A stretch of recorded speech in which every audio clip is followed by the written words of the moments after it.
Hello, नमस्कार, अस्सलाम वालेकुम, राधे राधे, जय श्री कृष्णा। कैसे हैं आप सभी दोस्तों।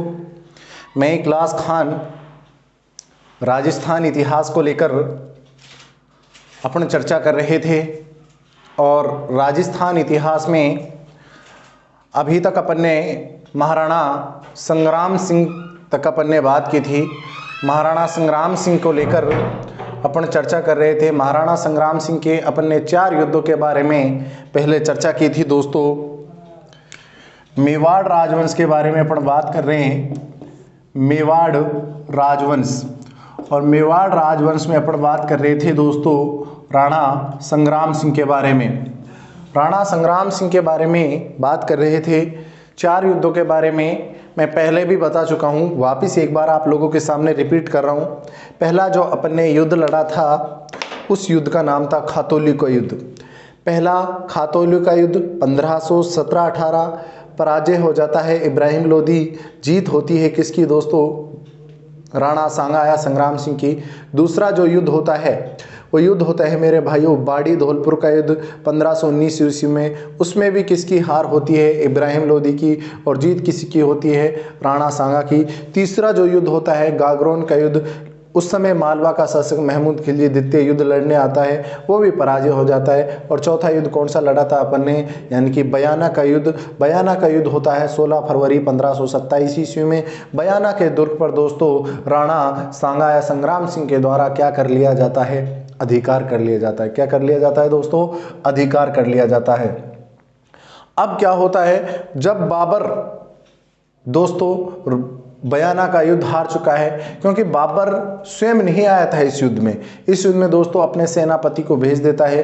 बाबर को घमंड हो गया था, क्योंकि बाबर ने बहुत बड़े शासक इब्राहिम लोदी को पानीपत के प्रथम युद्ध में क्या कर दिया था, पराजय का सामना करना पड़ा था दोस्तों। इस वजह से बाबर को थोड़ा घमंड हो गया था। बाबर स्वयं नहीं आया था, ना ही अपने साथ उन तोपचियों को लेकर आया था जो उन्होंने कभी पानीपत के प्रथम युद्ध में इस्तेमाल की थी।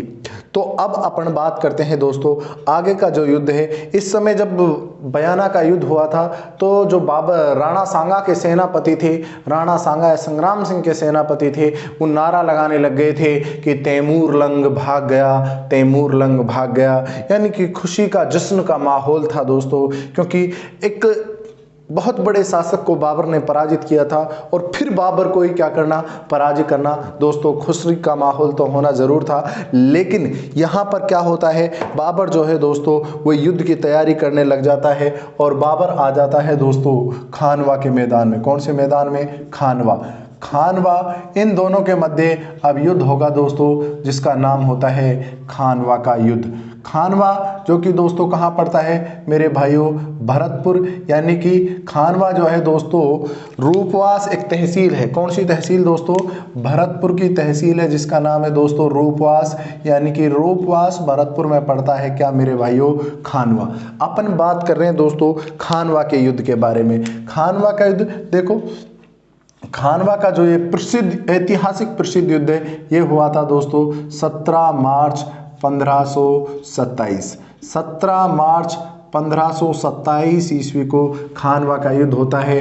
एक तरफ दोस्तों कौन सी रियासत रहती है, मेवाड़ रियासत, और दूसरी तरफ जो रियासत रहती है वो दोस्तों कौन सी है, यानी कि मुगल रहते हैं। कौन रहते हैं दोस्तों, मुगल बादशाह। और मुगल बादशाह का आप सभी को नाम पता होगा दोस्तों, बाबर।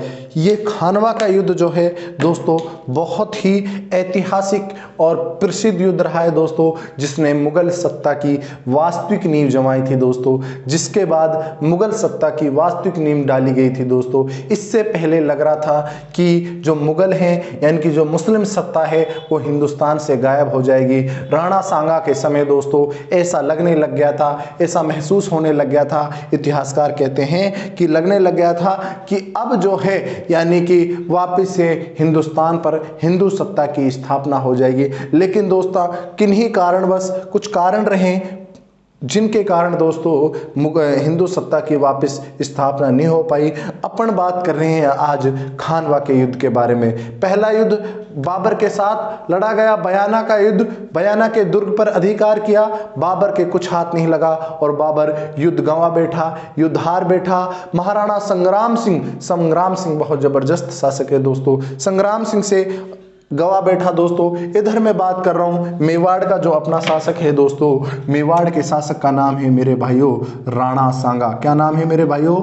राणा सांगा। राणा सांगा जो है वो मेवाड़ का दोस्तों शासक है। इधर मैं मुगल बादशाह की बात कर लेता हूँ। मुगल बादशाह है दोस्तों बाबर। कौन मेरे भाइयों? बाबर। मुगल बादशाह बाबर है दोस्तों। बाबर खानवा के युद्ध में आ जाता है और अपने साथ क्या लेके आता है? वो तोपची लेके आता है दोस्तों। यानी कि जिन तोपों का प्रयोग बाबर ने पानीपत के प्रथम युद्ध में किया था, उन्हीं तोपचियों के साथ, जिनका नाम आता है दोस्तों उस्ताद अली। क्या नाम आता है? उस्ताद अली। और दूसरा तोपची आता है दोस्तों मुस्तफ़ा अली। उस्ताद अली और मुस्तफ़ा अली तोपचियों के साथ में दोस्तों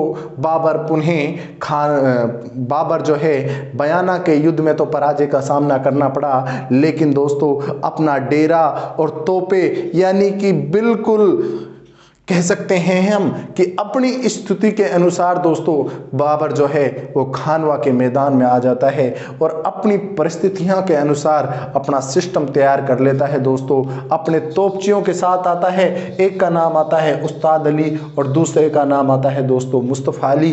तोपची कौन? जो तोपें चलाएंगे उनको क्या बोला गया है दोस्तों? तोपची बोला गया है। यानी कि बाबर इस युद्ध में भी किसका प्रयोग करने जा रहा है? इस युद्ध में भी दोस्तों खानवा के युद्ध में भी तोपों का प्रयोग करने जा रहा है। इधर भाई साहब जो हमारे राणा सांगा मेवाड़ के जो संग्राम सिंह हैं, वो दोस्तों युद्ध की तैयारी में नहीं है, क्योंकि उसके जो सैनिक हैं वो बहुत ज़्यादा जश्न मना रहे हैं, वो खुशी में झूल रहे हैं। क्योंकि दोस्तों इससे एक महीना पहले ही यानी कि 16 फरवरी 1527 ईस्वी को बयाना का युद्ध हुआ था। बयाना जो कि भरतपुर में पड़ता है, उस युद्ध में दोस्तों बाबर की हार हुई थी और नारा लगा रहे थे, जश्न मना रहे थे कि तैमूर लंग भाग गया, तैमूर लंग भाग गया। मेहदी हसन जो ख्वाजा थे वो युद्ध का मैदान छोड़कर दोस्तों भाग जाते हैं। सैनिकों में बहुत ज़्यादा हर्षोल्लास है, खुशी का माहौल है, लेकिन बाबर बहुत शाना आदमी था तो दोस्तों वो युद्ध की तैयारी करने लग जाता है, अगले युद्ध की तैयारी करने लग जाता है। उसका सीधा सा टारगेट था सिर्फ और सिर्फ महाराणा संग्राम सिंह सांगा, उसका सीधा सा टारगेट था दोस्तों।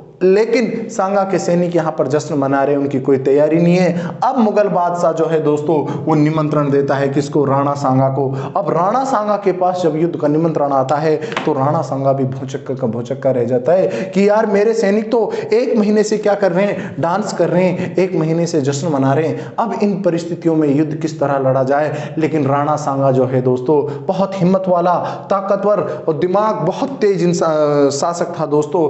इस राणा सांगा के बताते हैं कि हमेशा झंडे के नीचे 7 बड़े राजा 9 राव और 104 सरदार। 7 बड़े राजा 9 राव और 104 सरदार दोस्तों हमेशा राणा सांगा के झंडे के नीचे रहा करते थे।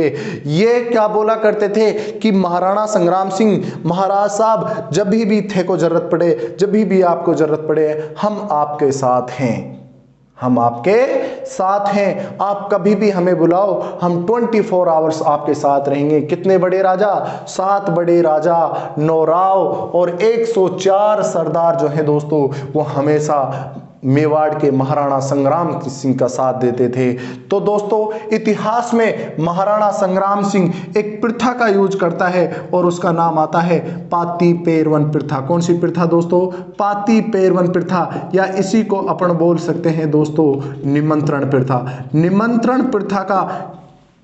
निमंत्रण प्रथा का इस्तेमाल करता है दोस्तों राणा सांगा, पाती पेरवन प्रथा का इस्तेमाल करता है और इन सब के पास 7 बड़े राजा 9 राव 104 सरदारों के पास संदेश भेजता है कि अब हमारा जो युद्ध है वो किसके साथ होगा? मुगल बादशाह बाबर के साथ होगा। यानी कि निमंत्रण देता है कि आप उस युद्ध में मेरे साथ आइएगा। अब देखते हैं दोस्तों बहुत सारे शासक महाराणा संग्राम सिंह का साथ देने के लिए इस युद्ध में आते हैं। यानी कि बाबर तो पहले ही अपनी स्थिति के अनुसार उन्होंने तो खानवा के मैदान में अपनी तोपें सजा रखी हैं, अपने तोपची बिठा रखे हैं और तुगलमा युद्ध नीति का प्रयोग भी करता है। किसका प्रयोग करता है दोस्तों? तुगलमा युद्ध नीति। तुगलमा युद्ध नीति का प्रयोग भी करता है। और किसका प्रयोग करता है दोस्तों? तोप खाने का प्रयोग। किसका प्रयोग दोस्तों? तोप खाने का प्रयोग। तोप खाने का प्रयोग करता है, तुगलमा युद्ध नीति का प्रयोग करता है। यानी कि जो अपनी सेना थी उसको टुकड़ों में बांटकर युद्ध करवाना, अलग अलग दिशाओं से क्या करवाना दोस्तों?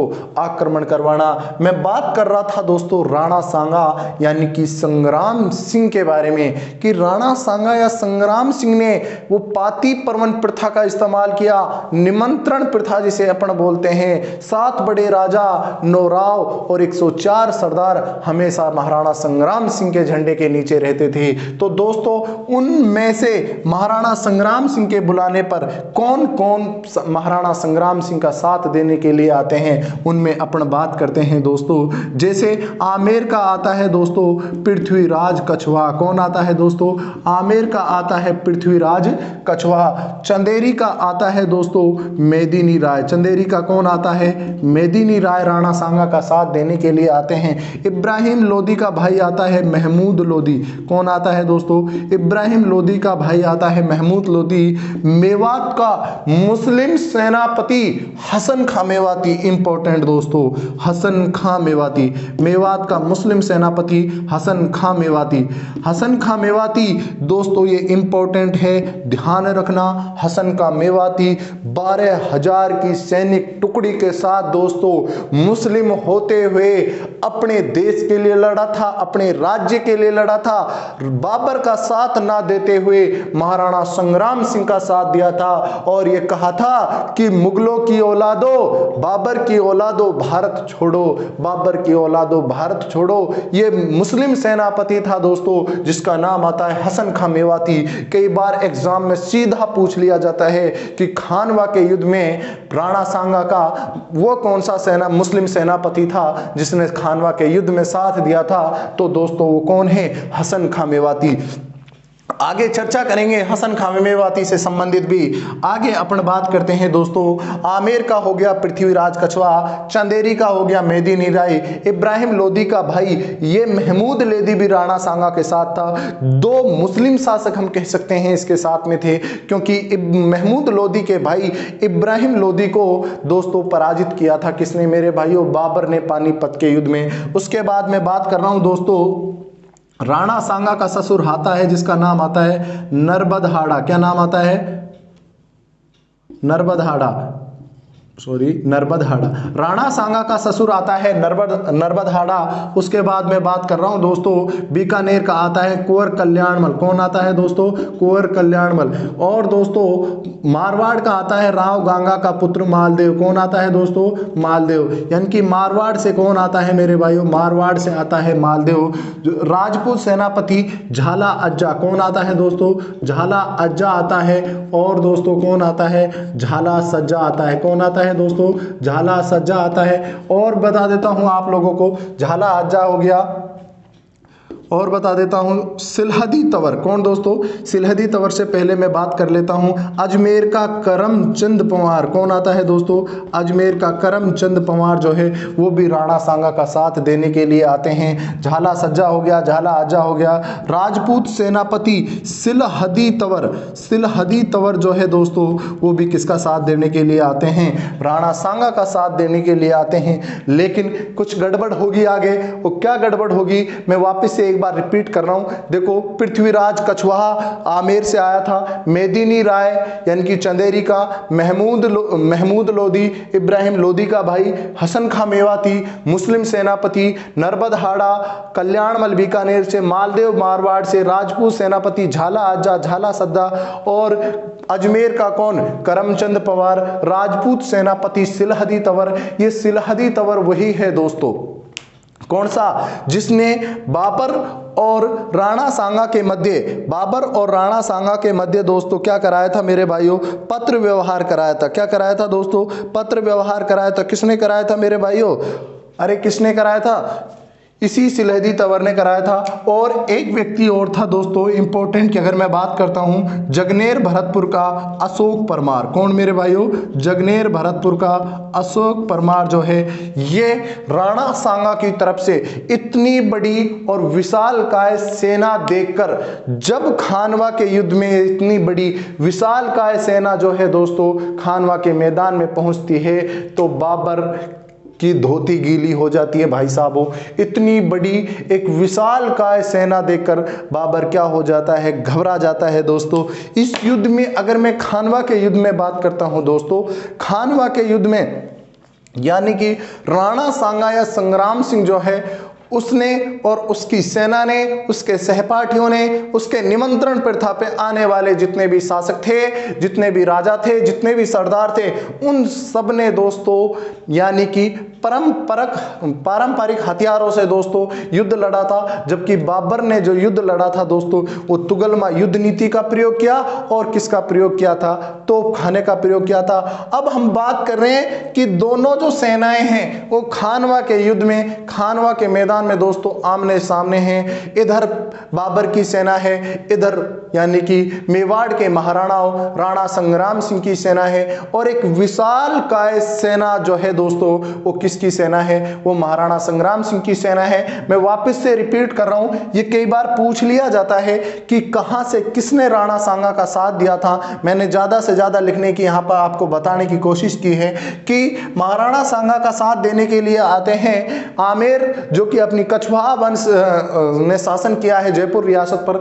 आमेर के पृथ्वीराज कछवाहा, चंदेरी के मेदिनी राय, इब्राहिम लोदी का भाई महमूद लोदी, मुस्लिम सेनापति हसन खां मेवाती जो कि अपनी 12,000 की सैन्य टुकड़ी के साथ दोस्तों आते हैं युद्ध में लड़ने के लिए बाबर के खिलाफ।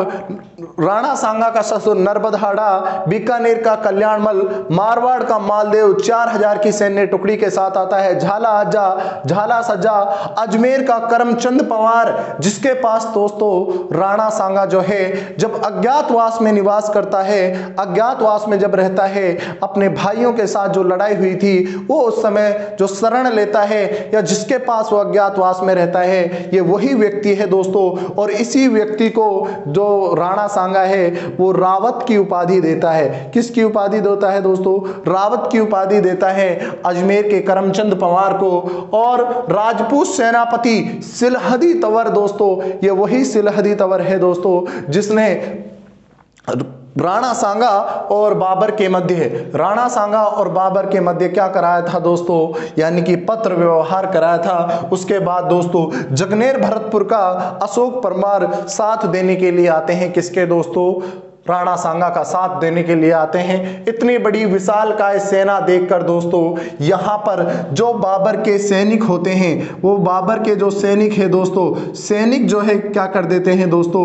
मना कर देते हैं। क्या कर देते हैं? मना कर देते हैं कि बोले देख बाबर, अपन को युद्ध नहीं लड़ना भाई, अपन जा रहे हैं अपने घर, अगर तू घर नहीं जाने देगा तो हम सीधी बात है हम जा रहे हैं सांगा के पास, गर्दन नीची करके बोले सांगा जी या तो गर्दन काट लो या फिर अपनी सेना में शामिल कर लो। भाई साहब इतनी बड़ी विशालकाय सेना देखकर बाबर के सैनिक जो है हथियार डाल देते हैं, कमजोर हो जाते हैं, घबरा जाते हैं। कहने का मतलब यह है अब बाबर करे तो करे क्या? तोपें जो हैं वो धरी की धरी रह गई। अब बाबर को कुछ ऐसा करना पड़ेगा कि अपने सैनिकों को तैयार करे। दोस्तों यहीं पर बताते हैं कि एक ज्योतिष और आ गया भाई साहब, इसी मैदान में एक ज्योतिष और आ गया और जिसका नाम आता है दोस्तों मोहम्मद शरीफ।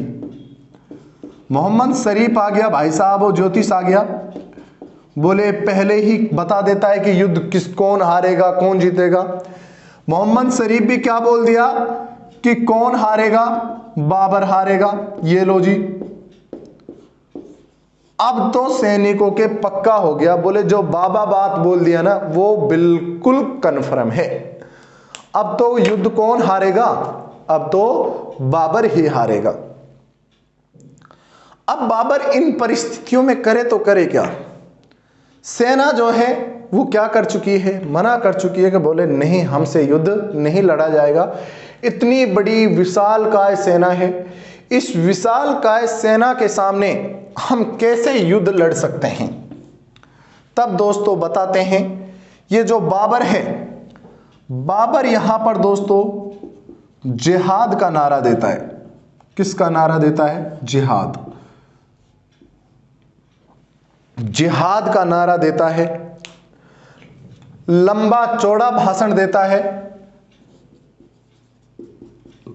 और क्या कहता है कि देखो, ये ना मेरा युद्ध है ना ये तुम्हारा युद्ध है, ये युद्ध है इस्लाम धर्म को बचाने के लिए। यानी कि बाबर जो है इस युद्ध को धार्मिक युद्ध कहने लग जाता है कि ये अपने धर्म को बचाने के लिए है। जिहाद का नारा देता है कौन? बाबर। सैनिकों में उत्साह भरने के लिए काफी लंबा चौड़ा भाषण देता है, सैनिकों में उत्साह भी आता है। भाई धर्म के नाम पर अच्छे अच्छे को भड़काया जा सकता है, जो कि वर्तमान हालात ऑफ इंडिया, देश के जो कि वर्तमान हालात हो रहे हैं। किसी महान व्यक्ति ने कहा है, अगर किसी देश को बर्बाद करना है, किसी देश को नस्तो नाबूद करना है, उस देश की जनसंख्या कुछ ना मांगे आपसे, उस देश की जो जनता है आपसे कुछ ना मांगे, तो आप उस देश को धर्म के आधार पर लड़ाना स्टार्ट कर दो, धार्मिक बातें करना स्टार्ट कर दो, हिंदू मुस्लिम सिख ईसाई इन सब में आपस में लड़ाने लग जाओ, अपने आप खून उबलने लग जाएगा, वो आपसे कुछ नहीं मांगेंगे। किसी महान व्यक्ति ने कहा है। और यह भी है, अगर किसी देश का आपको विकास करना है, मैं पॉइंट से भटक गया हूं, सॉरी, किसी देश का आपको विकास करना है तो दो तीन चीजें इंपॉर्टेंट होती है दोस्तों। एक आपकी मीडिया, पत्रकार, दूसरे आपके कवि, लेखक, कवि सम्मेलन जो होते हैं, और एक आपका विपक्ष। तीनों के तीनों मजबूत होने चाहिए। मीडिया सवाल पूछना चाहिए सरकार से, गवर्नमेंट से। वर्तमान में ऐसा नहीं हो रहा है। कवि इतिहासकारों की मैं बात नहीं करूंगा, कवियों की। विपक्ष को भी सवाल पूछना चाहिए, लेकिन ऐसा नहीं हो रहा है। मैं बात कर रहा था यहां पर बाबर के बारे में कि बाबर ने जो युद्ध एक सामान्य युद्ध था, उसको दोस्तों धर्म के रूप में परिवर्तन कर दिया। बाबर ने सोचा कि ऐसे सैनिक नहीं लड़ेंगे, ये युद्ध नहीं करेंगे, अपन ऐसा काम करते हैं कि इनके अंदर डबल उबाल आ जाए, इनके खून के अंदर गर्मी आ जाए, जोश आ जाए। दोस्तों तब बाबर यहां पर जिहाद का नारा देता है और इस युद्ध को युद्ध ना कहकर क्या बना देता है? धार्मिक युद्ध बना देता है कि देखो, ये युद्ध तुम्हारा नहीं है ना, ये युद्ध मेरा है, ये युद्ध हिंदू और मुसलमान का है। बाबर ऐसा करता है। क्यों करता है? क्योंकि वो जो सैनिक थे जिन्होंने मना कर दिया था युद्ध करने से, अरे उनको वापस तो युद्ध करने के लिए क्या करना था? तैयार करना था। ऐसा बाबर ने किया, यानी कि धर्म का नारा दिया, जिहाद का नारा दिया। दोस्तों अब वहां पर कुछ सैनिक ऐसे भी थे जिनको राजा की असलियत पता था। सैनिक बोला बीच में से, बोले आज जब समस्या सामने खड़ी है, आज जब समस्या सामने खड़ी है तो तुम्हें इस्लाम धर्म याद आ गया, तुम्हें अपना धर्म याद आ गया।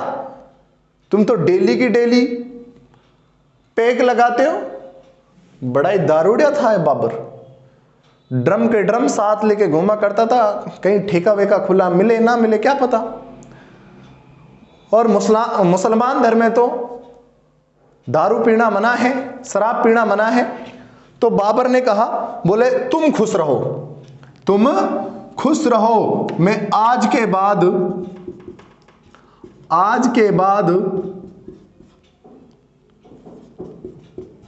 शराब का सेवन नहीं करूंगा, मैं आज के बाद शराब का क्या नहीं करूंगा, सेवन नहीं करूंगा। लियो जी, बर्तन तोड़वा दिए दारू वाले, किसने भाई? बाबर ने। सैनिकों में जोश आया और युद्ध लड़ने के लिए क्या हो जाते हैं, तैयार आते हैं। और बाबर ने क्या कहा था दोस्तों? बाबर ने कहा था कि तगमाकर को क्या कर दूंगा, समाप्त। तगमाकर को मैं क्या कर दूंगा, समाप्त। तगमाकर जो कि दोस्तों मुसलमानों पर लगने वाला एक व्यापारिक कर था, मुसलमानों पर लगने वाला एक व्यापारिक कर, और सभी को भाई साहब चांदी का सिक्का दूंगा। युद्ध जीतने के बाद सभी को क्या देंगे, सभी को चांदी का सिक्का दूंगा, तगमाकर हटा दूंगा, आज के बाद शराब का सेवन नहीं करूंगा, और जिहाद का नारा देता है। पहली बार तोपों का प्रयोग करता है। पहली बार वैसे पानीपत के युद्ध में हो गया था। तुगलमा युद्ध नीति का भी क्या करता है दोस्तों, प्रयोग करता है। कौन? बाबर। अब युद्ध होता है दोस्तों, और कुछ राणा सांगा की सेना में विश्वासघाती थे। उन लोगों ने विश्वासघात किया, जिनमें मेन नाम आता है दोस्तों सिलहदी तंवर। सिलहदी तंवर ने क्या किया दोस्तों? विश्वासघात। सिलहदी तंवर ने विश्वासघात किया, और सिलहदी तंवर जो है दोस्तों वो किसकी सेना में मिल जाता है? बाबर की सेना में। सिलहदी तंवर बाबर की सेना में जाकर मिल जाता है दोस्तों। राणा सांगा जो है दोस्तों, राणा सांगा सैनिक भग्नावेश, हिंदूपत, शरीर पर 80 घाव हैं, और दोनों सेनाओं से आपस में बाबर और राणा सांगा के सेना की दोस्तों, राणा सांगा की जो सेना है आपस में युद्ध होना स्टार्ट होता है, लड़ाई होना स्टार्ट होती है, जिसमें दोस्तों बताते हैं कि राणा सांगा जो है वो क्या हो जाते हैं, राणा सांगा दोस्तों घायल हो जाते हैं। इस घटना का पता चलता है दोस्तों जब राणा सांगा घायल हो जाता है। झाला अज्जा जो है दोस्तों इसको इसका पता चलता है, और झाला अज्जा दोस्तों राणा सांगा से राज मुकुट धारण करते हैं। राणा सांगा से राज मुकुट धारण कौन करता है दोस्तों? झाला अज्जा राज मुकुट धारण करता है, और राणा सांगा को दोस्तों, राणा सांगा जो है वो बेहोशी हालत में हो जाते हैं। राणा सांगा को युद्ध के मैदान से निकालते हैं अशोक परमार, पृथ्वीराज कछवा और मुस्लिम सेनापति हसन खां मेवाती। युद्ध के मैदान से राणा सांगा को निकालते हैं दोस्तों, और इसको बताते हैं कि कालपी एमपी में ले जाते हैं। कहां ले जाते हैं? कालपी एमपी में निकाल कर ले जाते हैं दोस्तों राणा सांगा को कालपी एमपी में दोस्तों राणा सांगा को युद्ध के मैदान से निकाल कर लेके जाते हैं। झाला अज्जा जो है दोस्तों उन्होंने राज मुकुट धारण कर लिया है, और राज मुकुट धारण करते जैसे ही युद्ध हो रहा है, युद्ध में दोस्तों झाला अज्जा बाबर के सामने आते हैं, और बाबर अपनी कटार तलवार निकाल कर दोस्तों झाला अज्जा राजपूत सेनापति की दोस्तों गर्दन को काट देता है। दोस्तों जब उस राज मुकुट को हटाकर देखता है तो वहां पर राणा सांगा नहीं, वो तो झाला अज्जा का सर निकलता है। तब बाबर एक बात बोलता है कि राणा सांगा तो युद्ध का मैदान छोड़कर पता नहीं कब का ही भाग गया। राणा सांगा तो युद्ध का मैदान छोड़कर पता नहीं कब का भाग गया। अब मुझे राजपूतों के सर के ढेर लगाने पड़ेंगे। दोस्तों मैं इस युद्ध में ही विजय हुआ और मैं बना गाजी ए बादशाह। क्या बना दोस्तों? गाजी ए बादशाह। गाजी ए बादशाह की उपाधि धारण कर लेता है कौन दोस्तों? बाबर। बाबर गाजी ए बादशाह की उपाधि धारण कर लेता है, और दोस्तों राणा सांगा की पत्नी आती है जिसका नाम आता है कर्मावती, और उस कर्मावती को अपनी हिंदू पुत्री नियुक्त कर लेता है। कौन दोस्तों? अरे कौन? बाबर। बाबर जो है अपनी हिंदू पुत्री नियुक्त कर लेता है रानी कर्मावती को। दोस्तों राणा सांगा जो है वो बेहोश हालात में है। जब उसको पता चलता है दोस्तों राणा सांगा को, तो राणा सांगा के चारों तरफ पट्टियां वगैरह, उसका इलाज चल रहा है। राणा सांगा होश में आते हैं और एक ही बात बोलते हैं। अरे क्या बात बोलते हैं कि युद्ध का हाल क्या हुआ, युद्ध का परिणाम क्या हुआ। तब वहां पर जो सैनिक थे उनके साथ में उन्होंने कहा कि महाराज साहब युद्ध में हम पराजय हो गए, हम युद्ध का मैदान हमने छोड़ दिया है। और रानी कर्मावती को बाबर ने क्या बना लिया है? अपनी बहन बना लिया है। ऐसा दोस्तों हमें बाबरनामा में दिखाई देता है। बाबरनामा में अपन को इस बारे में जानकारी मिलती है दोस्तों। तब राणा सांगा का दिमाग खराब हो जाता है और राणा सांगा बोलता है कि तुम लोगों ने ऐसा क्यों किया? तुमको पता है ना, राजपूत युद्ध का मैदान कभी नहीं छोड़ते। हम राजपूत हैं, हम सिसोदिया राजपूत हैं, हम युद्ध का मैदान कभी नहीं छोड़ते। या तो युद्ध में मर जाएंगे या मार देंगे, वीर गति को प्राप्त हो जाएंगे, लेकिन युद्ध का मैदान नहीं छोड़ेंगे। तुमने ऐसा किया तो क्यों किया? सभी को बुलाया जाए वापिस, जितने भी 7 बड़े राजा, 9 राव, 104 सरदार, वापिस सभी को निमंत्रण दिया गया। अब सैनिक जो है सोचने लगे, बोले यार ये तो खुद तो मरा ही हुआ है, शरीर पर इतने सारे घाव हो रहे, आंख नहीं है, हाथ नहीं है, पैर नहीं है, कुछ नहीं है, सारी जगह घाव है, बिल्कुल स्थिति है जो वो बहुत ज्यादा गंभीर है, फिर भी युद्ध लड़ने के लिए तैयार हो रहा है। सैनिकों ने कहा, बोले खुद मरा हुआ है, हमें भी क्या करवाएगा, मरवाएगा। और दोस्तों कालपी एमपी में साथियों के द्वारा राणा सांगा को क्या दे दिया जाता है दोस्तों? जहर दे दिया जाता है। क्या दे दिया जाता है? जहर दे दिया जाता है दोस्तों। और राणा सांगा का देहांत हो जाता है दोस्तों 30 जनवरी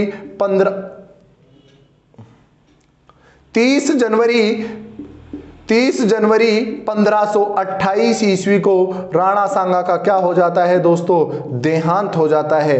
राणा सांगा का क्या हो गया मेरे भाइयों? देहांत हो गया। सारे के सारे इसके साथ में जो मेन किरदार अदा किया था वो अशोक परमार था, करमचंद पवार और भरत आमेर का पृथ्वीराज कछवाहा दोस्तों, और मेवात का मुस्लिम सेनापति हसन खां मेवाती दोस्तों अपने 12,000 की सैन्य टुकड़ी के साथ में दोस्तों वीर गति को प्राप्त हो गया था खानवा के युद्ध में। और बाबर की औलाद, मुगलों की औलाद से लड़ा था एक मुस्लिम सेनापति जिसका नाम आता है दोस्तों हसन खां मेवाती। हसन खां मेवाती वो मुस्लिम सेनापति रहे दोस्तों जिन्होंने मुसलमानों का साथ देकर अपने धर्म, अपने हिंदू भाई राणा सांगा यानी कि संग्राम सिंह का क्या दिया था दोस्तों? साथ दिया था। उन्होंने कहा था कि बाबर की औलादो भारत छोड़ो, हम बाबर, हम तो सिर्फ और सिर्फ भारत के हैं और हमारा जो शासक है वो कौन है? राणा सांगा है, संग्राम सिंह है, हम उन्हीं का साथ देंगे। दोस्तों मेवात के मुस्लिम सेनापति हसन खां मेवाती ने अपनी 12,000 की सैन्य टुकड़ी के साथ पूरी की पूरी सैन्य टुकड़ी जो थी दोस्तों वो वीर गति की प्राप्त हो जाती है। एक खानवा के युद्ध के बारे में अपन ने बात की है दोस्तों। राणा सांगा को जहर दे दिया जाता है 30 जनवरी 1528 ईस्वी को दोस्तों। राणा सांगा का देहांत हो जाता है। राणा सांगा को दोस्तों बसवा में रात का पड़ाव डलता है। बसवा कहां है सर? दोसा में। बसवा में दोस्तों सेना का पड़ाव डलता है और इसी बसवा में दोस्तों महाराणा सांगा का क्या बना हुआ है मेरे भाइयों? स्मारक बना हुआ है। क्या बना हुआ है? स्मारक बना हुआ है। महाराणा सांगा का स्मारक जो है दोस्तों वो बसवा दोसा में बना हुआ है। महाराणा सांगा का जो अंतिम संस्कार हुआ था मेरे भाइयों, अंतिम संस्कार जो हुआ था वो हुआ था मांडलगढ़। कहां पर हुआ था मेरे भाइयों? मांडलगढ़। सर मांडलगढ़ कहां पर है? भीलवाड़ा। मांडलगढ़ कहां पर है? भीलवाड़ा। मांडलगढ़ भीलवाड़ा में दोस्तों महाराणा सांगा एक वीर शासक दोस्तों जिसको महान सदियों सदियों से हम याद करते आ रहे हैं और सदियों सदियों तक दोस्तों महाराणा सांगा संग्राम सिंह को हम याद करते रहेंगे, जिन्होंने जब इन्हें होश आया था तो इन्होंने एक बात बोली थी कि मैं खाऊंगा पीऊंगा और मेवाड़ वापस जब आऊंगा जाऊंगा जब बाबर को भारत से बाहर निकाल दूंगा। लेकिन दोस्तों साथियों ने गद्दारी की, साथियों ने खाने में क्या मिला दिया, जहर मिला दिया। और मांडलगढ़ भीलवाड़ा में दोस्तों इनका क्या होता है, अंतिम संस्कार। यहां महाराणा सांगा के 8 खंभों की क्या बनी हुई है दोस्तों, छतरी बनी हुई है। कहां पर बनी हुई है दोस्तों, मांडलगढ़ भीलवाड़ा में दोस्तों 8 खंभों की छतरी जो है महाराणा सांगा या संग्राम सिंह की बनी हुई है दोस्तों। याद रखना ये इतिहास के बहुत बड़ा दोस्तों, यानी कि ऐसा लगने लग गया था कि वापस से हिंदुस्तान पर हिंदू सत्ता स्थापित हो जाएगी। लेकिन दोस्तों साथियों के द्वारा राणा सांगा को क्या दे दिया गया, जहर दे दिया गया। कसम खा ली थी कि मेवाड़ में कदम तभी रखूंगा, मेवाड़ में तभी जाऊंगा, तब मैं बाबर को भारत से बाहर निकाल दूंगा। लेकिन दोस्तों ऐसा नहीं हो पाया। साथियों के द्वारा क्या दे दिया गया, जहर दे दिया गया।